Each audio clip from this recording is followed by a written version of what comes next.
How to cash out Solana on Phantom Wallet. So hello guys and welcome back to today's video. In today's video, let's talk about how you will be able to cash out your Solana over here outside of Phantom Wallet with simple steps.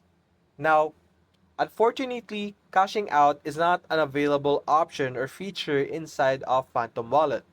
But worry not, you can still cash out your Solana by simply sending your Solana to another wallet that actually supports cash outs or withdrawals in that form. So what you're going to do is you're going to find a wallet first, then you're going to create an account there, and you're simply going to click on send or the send option inside of Phantom Wallet. Simply select your Solana that you're going to send or you're going to transfer or cash out and enter here the username or address of the new wallet that you're going to transfer it to. And in that new wallet that you're going to transfer it to, you could then easily cash out from Solana or from Phantom Wallet.